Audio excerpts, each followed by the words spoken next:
Greetings, fellow Mist Wanderers, and welcome to Easy20's Memento Curio.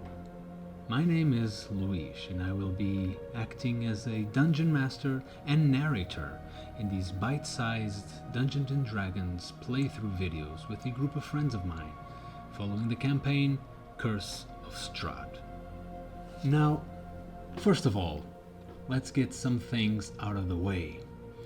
Our very own Session 0, if you will. Number 1.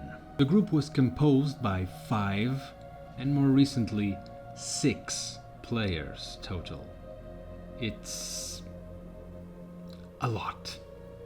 Knowing this, I used the 9th level spell slot to cast Foresight, which made me unsurprised to discover that I would be dealing with the expected problems of a large group, either from a physical standpoint, lots of cross-talking, to a game mechanics standpoint. The game was originally not made to be played by more than 4 players. It simply breaks the game down, especially on combat. But more on that later, because the first thing you have to know about my group is number 2. The group members have varying degrees of playing experience. Some players have already tried the different games with the different DMs, while others are just starting out. Due to this fact, I specifically requested my more experienced players to aid the newer ones. This would help me focus more on describing the world and the characters, and less on troubleshooting. This worked out very well, because right out of the gates they started helping each other building characters and building their own motivations, which led to number 3, all players having different expectations and desires of what they want from the game.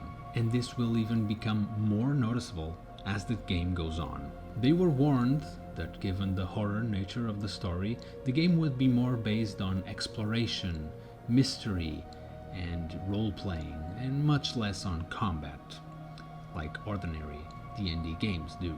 But when they do get on combat, it would be hell. We noticed early on that some of them just really wanted to get into a good scuffle, get a feel for their powers. Others just wanted more mystery and playability into their backstories. Others to simply explore the world and act as detectives. I tried to accommodate for my players' wants and needs, so sometimes the sessions were more focused on one of the D&D's pillars, rather than all 3 of them throughout a session.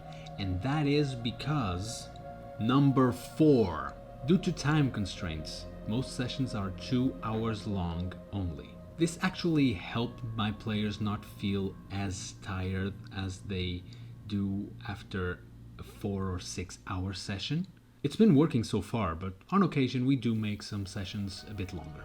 Speaking about long sessions, we also discussed that number 5, the campaign is long. Most gameplays I've seen of it mark it at about 1 or 2 years. And playing 2 hours every week doesn't really expedite the process. Not that it's a problem, because what also doesn't expedite the issue is that number 6, the campaign has a lot of homebrew in it. Remember what I said about combat breaking down against 5 or 6 PCs? We noticed that pretty quickly. Some balancing was made so that combat could be challenging but beatable. Most of it. So I took the liberty of including some of Dragna Carta's older stuff, some of Mandy mods as well, and I made some of my own too, to accommodate for my players' backstories. Now, one thing that we should absolutely discuss, because you will absolutely notice it, is that number 7. Some sessions don't have audio or video recording. The idea to share on YouTube came pretty late into our minds. We wanted to focus on the playing and having the best possible experience together. Only a few sessions later did we actually think about recording audio because it was easy to remember and review the sessions that we did, and later video because it would be cool to have some footage of us. So we did record some things, but there are some sessions that we do not have any kind of footage. We just did not plan to be sharing at all, which also explains why number 8,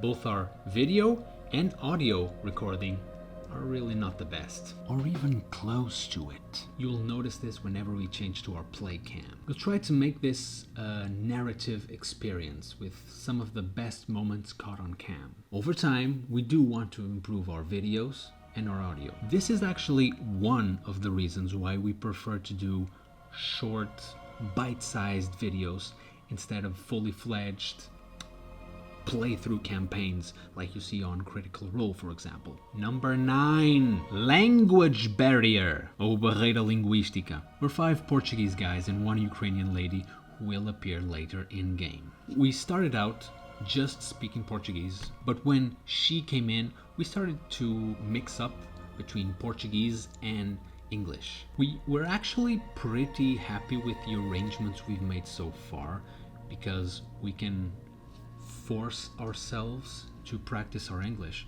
which is awesome.